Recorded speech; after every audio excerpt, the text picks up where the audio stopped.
With Phil, I mean, obviously, again, you had said when he gets one, it's going to come in bunches. I don't know if you could have seen this coming.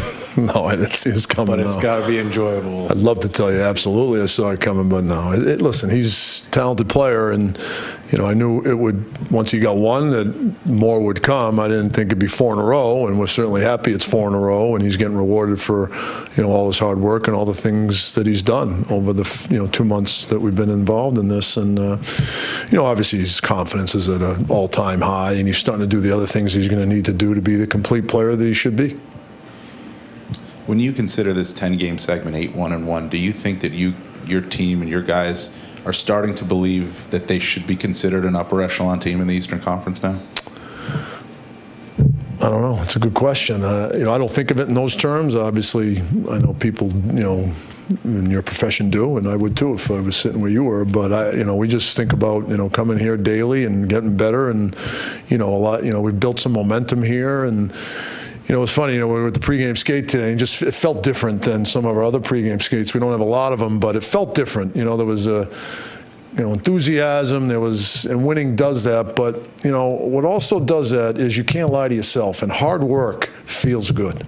It feels good, and so these guys have put a lot into it. And when you get rewarded with the wins, then you really have that feeling, and that's kind of the feel we have right now. Yeah, Henrik mentioned the fact that you guys have been in every game, but the winning really helps to lay that foundation and the identity of the team. How much do you think that this streak has started to forge an identity for this team?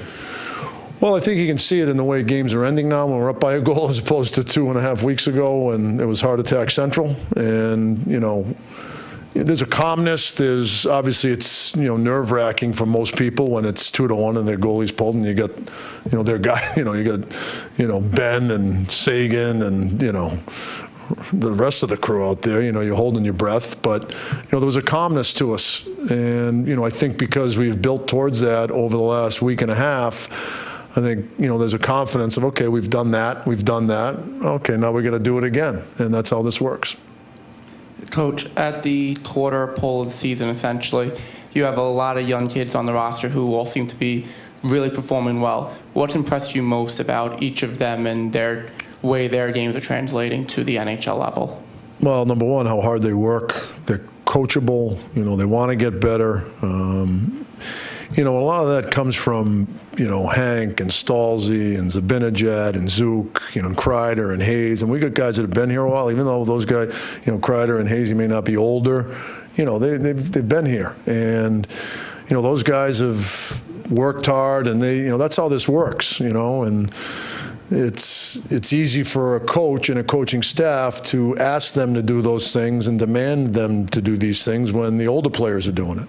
And, that just makes our job easier.